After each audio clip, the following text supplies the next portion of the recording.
Olá, que o Mestre Jesus nos envolva hoje e sempre, queridos amigos. É uma alegria muito grande participar deste programa Jesus, Luz de Nossas Almas, da Associação Assistencial Espírita Mestre de Amor, entidade fundada há 47 anos. E pela qual nós temos uma estima muito grande. Agradeço o convite que foi feito pelo Maurício Campos e pelo Jair, nossos amigos de longa data. Esse projeto ele tem base nas obras de Amélia Rodrigues e começa agora com este livro Primícias do Reino, do qual foi extraída a lição de hoje, o capítulo Semente de Luz e Vida. Amélia Rodrigues é um espírito que, enquanto esteve encarnada, nasceu lá na cidade de Santo Amaro da Purificação, na Bahia. Aliás, a mesma cidade onde depois nasceu também a cantora Maria Bethânia e vários outros artistas da nossa música popular. E Amélia Rodrigues foi poetisa, foi professora e depois, no mundo espiritual, autorizada a integrar a equipe de Joana de Ângeles. Então ela tem nos trazido obras maravilhosas, como esta, Primícias do Reino. E na sua voz poética, nós aprendemos as lições sobre a vida do Mestre Jesus, já que ela foi autorizada a vasculhar as bibliotecas do espaço e nos traz histórias da mais profunda sensibilidade que ela encontrou registradas nessas bibliotecas. Ela já tem, se não estou enganado, 11 obras publicadas pela psicografia de Divaldo Franco, entre as quais esta última, que tem o título O Essencial, agora no ano de 2024. Mas tratando-se daquele livro Primícias do Reino, logo no início, Divaldo Franco vai contar que muitos desses capítulos foram retirados de palestras inspiradas por Amélia Rodrigues e que ele proferiu ao longo dos tempos. Esta, então, Semente de Luz e Vida, pode ter sido uma destas palestras. E nós começamos lembrando que quando Jesus veio à Terra, Israel sofria o domínio de Roma e o povo vivia ali em extrema miséria e também opressão. Os impostos eram escorchantes e o povo estava abandonado, enquanto os fariseus, os religiosos, procuravam unir-se aos romanos, aos dominadores, embora os detestassem. As guerras internas e externas eram comuns, e também quem se insurgisse contra o poder vigente, contra os poderosos, era preso e era morto.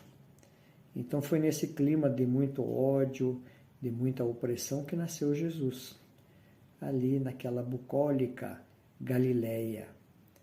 Filho humilde da cidade de Nazaré, nem em sua própria terra ele foi acreditado. Dizia-se, o que pode vir de bom da Galileia? Não é? Porque ali era a terra de gente bastante simples, que cultivavam a terra, que lidavam com a agricultura, e por isso que não se imaginava que o Mestre, o Libertador, pudesse vir dali. Mas Jesus, trabalhando com seu pai ali na marcenaria, aprendendo o ofício e fabricando cadeiras e mesas e todo o material de carpintaria. Quando chegou o momento, ele iniciou o seu ministério e reuniu os 12 discípulos e saiu pela Galiléia, pregando o amor, a liberdade e a paz, às margens do rio Tiberíades, do mar de Tiberíades, que era, em verdade, um lago. E Jesus procurou a companhia daqueles mais sofredores, dos infelizes, daqueles que eram ditos endemoniados. E deu voz também às mulheres, que à época eram um nada, eram quase zero, nem eram contadas. Então, Jesus veio e modificou o panorama da época. Quando lhe perguntaram quem era o maior, ele disse que o maior era aquele que se fizesse o servidor de todos. E foi esse mestre amorável, que pregou a não violência, até o próprio sacrifício dele na cruz. Jesus não acumulou bens, aliás, não tinha sequer uma pedra sobre a qual repousar a cabeça. E quando lhe perguntaram qual era o maior mandamento, ele disse que era amar a Deus sobre todas as coisas e ao próximo como a si mesmo. Então, nesta frase bastante simples, ele sintetizou toda a lei e os profetas, contidos até então em inúmeros livros e ensinamentos e regras. Ele mostrou que o amor a Deus e ao próximo, bem como a si mesmo, eram as regras prevalentes. Jesus veio e anunciou o reino de Deus, que não era deste mundo, o reino dos céus, que era um reino que se fazia em outro lugar. Por isso que quando lhe perguntaram se ele era rei, ele disse que sim, mas que o seu reino não era daqui, deste mundo. O mestre incomparável que foi, ele contou parábolas, ele contou alegorias, usando sempre aqueles elementos ali, as coisas comuns do povo campesino, aquilo com que eles lidavam no seu dia a dia. Num sermão inesquecível, ele cantou as bem-aventuranças e exaltou os pobres de espírito, os mansos que herdarão a terra, os pacíficos e os pacificadores, os tristes e desalentados, e deixou, então, aquele que é considerado o maior dos ensinamentos, o Sermão do Monte. Foi Jesus que disse que o bom pastor daria a vida pelas suas ovelhas e que no futuro haveria um só rebanho e um só pastor. Então, o Mestre Jesus, ele ensinou os seus discípulos a orarem. Ele nos trouxe a oração dominical e nos falou como deveríamos tratar o Criador. O povo já acreditava no Deus único, mas o temia. Então era o Deus do temor. E os religiosos da época infundiam ainda mais esse medo para que o povo obedecesse, não é? Aquelas normas que vinham do templo. Mas Jesus chegou e disse que não precisava de intermediários para essa comunicação com o Pai. E ele chamou a Deus de Pai, de Pai. Ensinou a orar e ensinou a não temer a Deus, mas a amá-lo e a respeitar a sua vontade. Disse que ele era o caminho da verdade e da vida e que ninguém chegaria ao Pai senão por ele. E que tudo quanto o Pai lhe tinha ensinado, ele o estava transmitindo aos seus discípulos. e a todos que o ouviam. Jesus veio e uma nova aurora raiou na esperança e no coração de cada um daqueles que o procuravam. Ele curou muitas pessoas, dizendo que a tua fé te curou. Vai e não peques mais. E aqueles que se achavam muito abatidos, ele lembrou: vós sois deuses, podeis fazer o que eu faço e muito mais. Brilhai a vossa luz, convidando-nos todos a procurarmos despertar as potencialidades que existem em nós, a desvestirmos-nos do homem velho para fazer nascer o homem novo.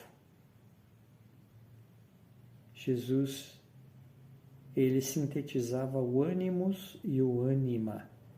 Ele tinha a ternura de uma mãe e a firmeza de um pai. Ele era a síntese perfeita, então, das duas polaridades. Ele sabia o momento de agir desta ou daquela forma. E agindo como um pai, ora como uma mãe, ora como um irmão, ele disse que deixai vir a minhas criancinhas e não as impeçais. O mestre, todavia, depois de 3 anos de seu ministério, de 3 anos pregando o reino dos céus e a forma como chegar a ele, foi preso e julgado injustamente, sem direito a advogado, e recebeu a pena de morte, que foi decidido pelo povo no momento em que foi submetido por Pilatos para um veredito popular, e o povo preferiu que Barrabás vivesse e Jesus morresse. Mas ele recebeu sereno a pena de morte. E ali, no Gólgota, sofreu a injúria, a infâmia de ser pregado na cruz. E naquele momento decisivo, ainda teve forças para lançar um olhar aos 2 ladrões que o acompanhavam e àquele que pediu ajuda, que acreditava em Jesus, o Dimas. Ele ainda disse que Dimas estaria com ele ainda naquele dia no paraíso. De uma certa forma, dando a esperança a esse coração e mostrando que o arrependimento é o primeiro passo para que nós mudemos de vida e realmente entremos no paraíso. E ali na cruz ainda,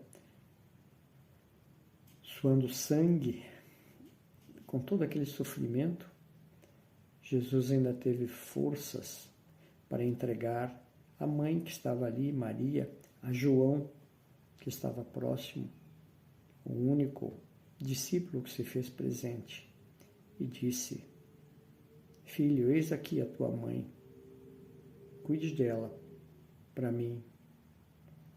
E a mãe também falou: mãe, eis aqui o teu filho, cuide dele, entregando-a num gesto simbólico de adoção um ao outro. E de fato, João cuidou de Maria até o último dia da vida dela. E antes de expirar, Jesus ainda pediu ao Pai que perdoasse, porque eles não sabiam o que faziam. Então Jesus deu-nos a prova, a demonstração de como se deve enfrentar a dor e a injustiça. Mas os seus discípulos fugiram apavorados. Eles não tiveram coragem sequer de ir à crucificação, à exceção de João. E a dor e a angústia depois da crucificação tomou conta de todos eles. Eles imaginavam que seriam os próximos a morrer, que afinal de contas, o que era feito do Mestre? O que era feito de tudo aquilo que eles imaginavam, que eles haviam aprendido com ele? Ele não era realmente o libertador? E eles gostariam de retornar para a sua vida simples na Galiléia, para a vida de pescador, para os seus afazeres. Mas, o que fazer? Alguma coisa os prendia ali, né? E eles permaneceram naquela cidade de Jerusalém. Passaram a detestar aquela cidade. Afinal de contas, ali que o Mestre havia sido morto. Mas esconderam-se e reuniam-se de vez por outra e discutiam o que fazer. O que fazer? Tanto ele havia lhes ensinado, mas agora eles angustiados se encontravam. Até que ele apareceu em espírito. Depois da crucificação, Jesus ainda fora às furnas do abismo para salvar Judas, o amigo que o havia traído e que depois se suicidara. E Jesus foi lá, dar-lhe a mão, porque um amigo nunca esquece de um outro amigo que cai. E agora, Jesus, que havia sido sepultado numa sepultura nova, cedida por José de Arimateia, o doutor da lei, apareceu ao terceiro dia para Maria de Magdala, que foi então a mensageira da ressurreição. Maria de Magdala, aquela que fora a mulher equivocada, mas que fez uma transformação extremamente significativa na sua vida. E ele veio para dizer: sim, Maria, sou eu, não me toques, ainda não subi ao Pai, mas pode ir lá contar para todos que sou eu. E depois ele apareceu aos discípulos, e depois ainda na estrada de Emaús, de modo a que ninguém tivesse dúvida de que era ele mesmo. E quando penetrou naquele local onde os discípulos se encontravam, escondidos, debatendo, sem que ninguém soubesse onde eles estavam, de repente eis que o Mestre surge ali na sala. E quando eles viram, surpresos, para demonstrar que era ele mesmo, mostrou as mãos abertas, as chagas dos cravos com que ele tinha sido crucificado, mas a túnica resplandecente, alva e resplandecente, diferente daquela com que ele havia sido sepultado. E Jesus, naquele momento, os abençoou a todos, não julgou, não condenou ninguém, mesmo daqueles que o haviam abandonado. Ali estava com eles para dar-lhes ânimo e dizer da missão que os esperava, de continuar a difundir a boa nova, de mostrar que o reino dos céus havia de ser implantado no coração das pessoas, que ninguém tivesse medo da morte, que a morte era unicamente uma transformação, mas que a vida prosseguia e que o amor é imortal. Difícil de explicar a alegria dos amigos no momento de revê-lo. Agora sim, eles compreendiam que era o reino que ele falava, que não era um reino da terra. Agora eles compreendiam o que era a imortalidade da alma. Agora eles compreendiam o sentido de tudo aquilo que o Mestre falou. É por isso que se diz que a ressurreição foi o momento culminante da história da vida de Jesus, da passagem de Jesus pela terra. Porque é o triunfo do amor sobre a morte, o triunfo do amor sobre a pobreza e a miséria dos algozes que o haviam querido fazer desaparecer. Então, naquele momento, Jesus estimulou, incitou, orientou os seus discípulos para que prosseguissem. E eles nunca mais recuaram. Né? Animados, então, por aquela aparição, todos eles retornaram a Galileia. Ali começava uma nova fase. Cada um deles iria, a seu turno, provar a sua fidelidade a Jesus. Todos eles, também mais tarde, de uma forma ou de outra, foram mortos, foram sacrificados. E João foi o único de todos eles que não pereceu por uma sentença de morte. Mas Pedro também foi crucificado como Jesus. E por não se achar digno de ser crucificado tal como o Mestre pediu que ele estivesse crucificado de ponta cabeça. Mas, durante toda a vida que lhes restou, esses discípulos não tiveram mais dúvidas. Todos eles dariam a vida se preciso fosse, não é? Também a exemplo do seu mestre. Porque o mestre havia ensinado como enfrentar a dor e a injustiça.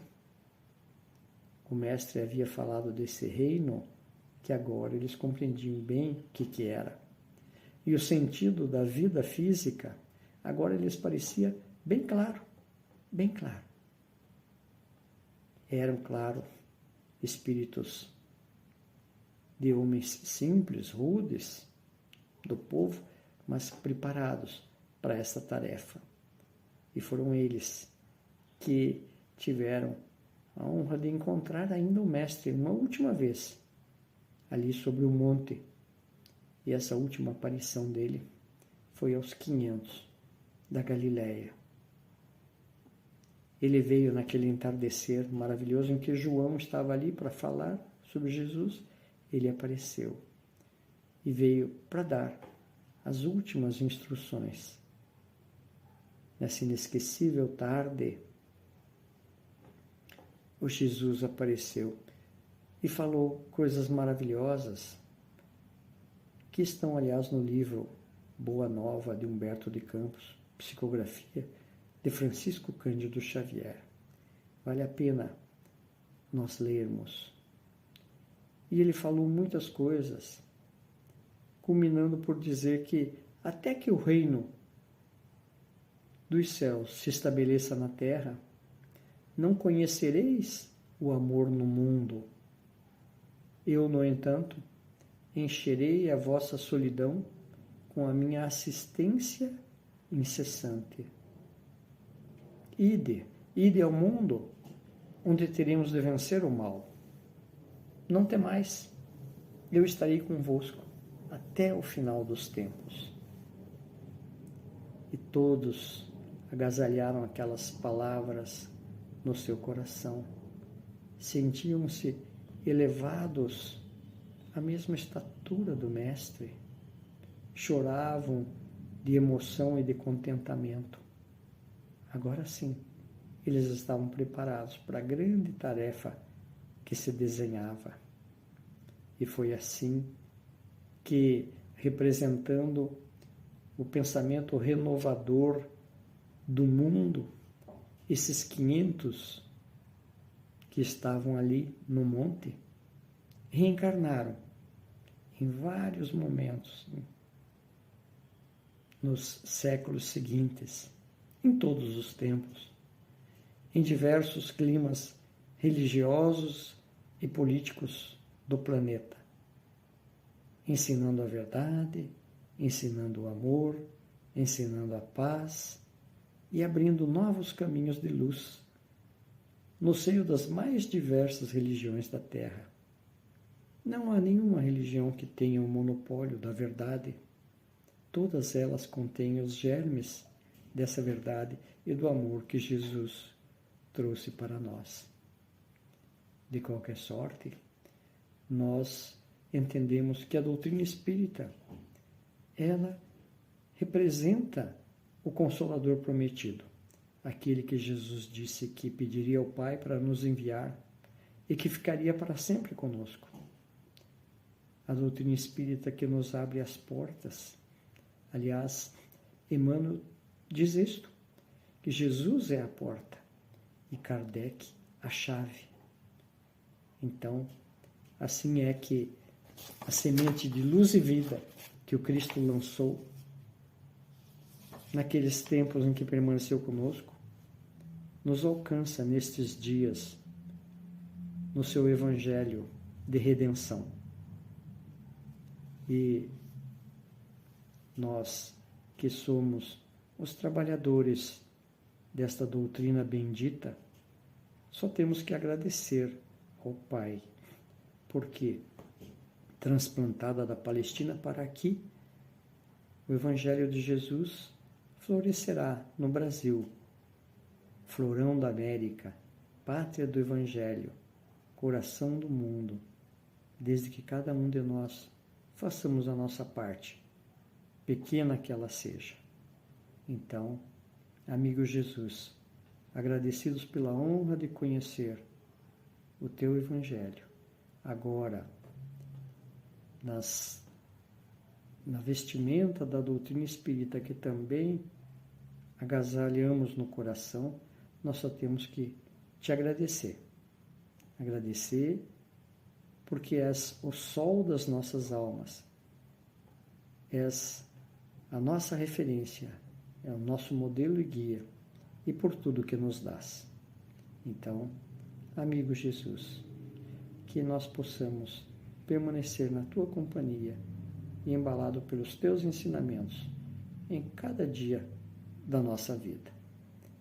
Muito obrigado, queridos amigos da Messe de Amor, pela oportunidade de estarmos juntos, refletindo um tanto mais sobre a figura incomparável do nosso Mestre Jesus.